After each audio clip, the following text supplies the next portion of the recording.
Hello, hello, hello.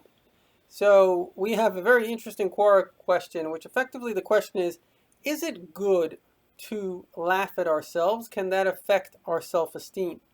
Now, to understand ourselves, we have to understand something that Kabbalah teaches, and also Eastern philosophies speak about this as well. Very interesting concept, and that is that we all are a composite. Like it says in Kabbalah, there are three rulers.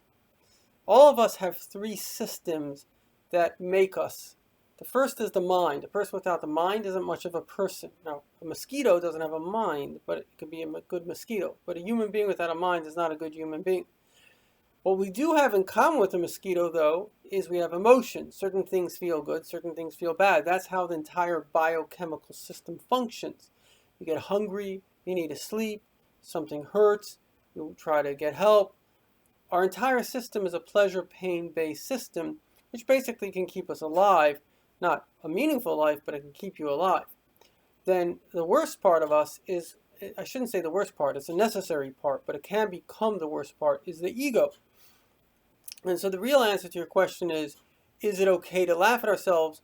Are we going to make, are we having an issue with self-esteem? So the irony is that those cultures that can't laugh at themselves actually have self-esteem issues. And this is a very kind of interesting anomaly with self-esteem. And in psychology, they call it narcissistic wounding, which leads to narcissism. Of course, psychology usually confuses us. But in simple language, what it means, and perhaps the best example of it is given by Rabbi Yosef Yitzchak Schneerson, the previous Rebbe. He says, if you're feeling your hand, it's a sign that your hand is hurting. A normal person shouldn't feel their hand. When we're feeling ourselves, when we're feeling, I'm so good, I'm a this, I'm a that, the I factor, a man once wrote a letter to the Rebbe and he says, I this, I that. The Rebbe's reply was he circled all the I's. Meaning a healthy person shouldn't be thinking about himself. He should be thinking about others, thinking about world events. I was speaking to somebody today, and I said that today, really, it's very, very important to choose what is important. And he said, well, everything's important, People are hungry, that's important, this. But ironically, the things that he was saying was really things outside of him. But if you're talking about yourself, you can go crazy. I want to watch this movie, I want to do this, I want to do that. So the point is that if we're too focused on self, it's not because we feel good about ourselves, it's because we feel bad about ourselves. Like if your hand is hurting, you're focused on your hand. Why would you be focused on your hand? Because your hand is in pain. So therefore, if we're all focused on ourselves, the self is in pain. I have a friend who's a pain specialist, and he told me a story that he was working in a clinic, and one of the doctors, a pain management doctor, they would give people this kind of diagram of the body, and they say, show us where it hurts. And this lady, she put the entire body. And so the doctor that was going to go see her, I guess he had a bit of an ego. He threw the paper on the floor and he says, I hate fibromyalgia. Fibromyalgia is officially a pain that is felt everywhere. Some people think it's psychological, some people think it's real, whatever it is. So my friend, the doctor, said to him, be careful, this woman was abused. So the doctor goes, he interviews her, and he comes back, he says, how did you know she was abused? So he said, because she said that her entire body is hurting. In other words, what was hurting her was her self-image. Her self was hurting. And so many of us have been shamed in life.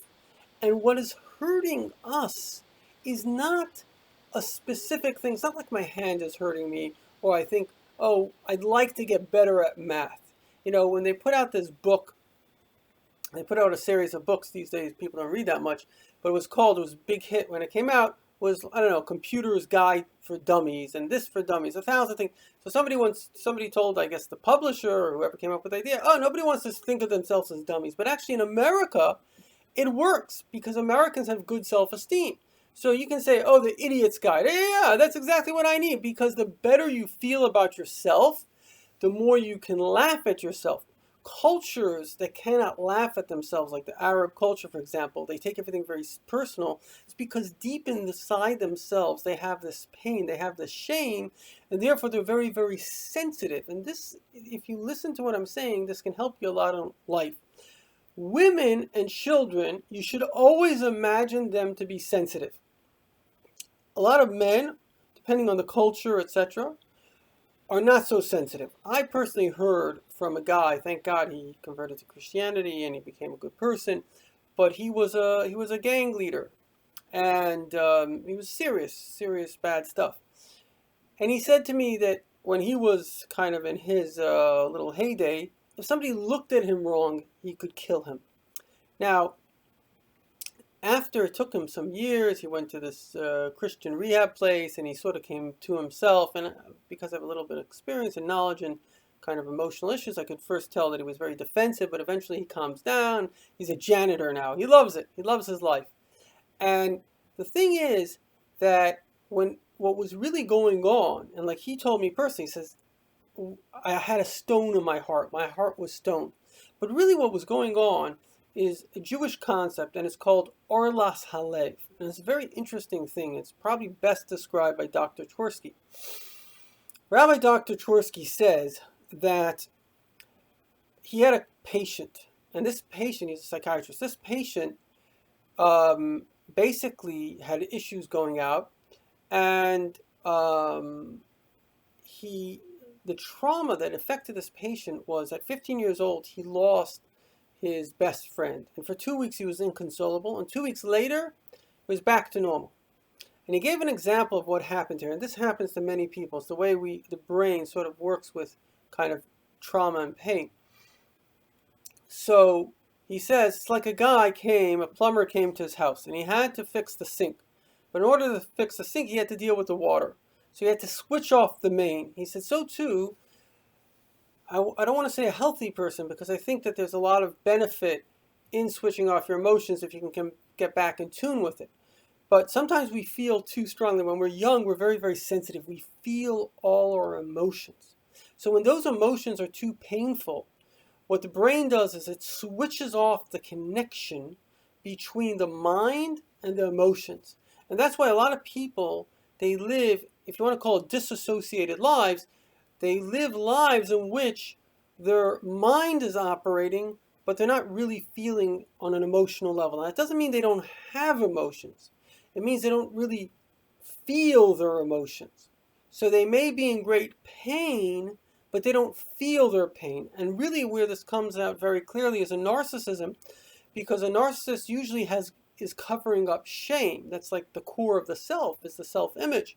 And therefore, those societies that can't make fun of themselves are actually too serious. They're not really proud of themselves. What they're really doing is they're covering up a self-shame, and in that way, they are... Anyway, it's a very big subject. I don't want to go into it in too much detail. The bottom line is, in answer to your question, is it healthy to laugh at yourself? I would say one of the most healthy things is the ability to have the self-confidence to laugh at yourself.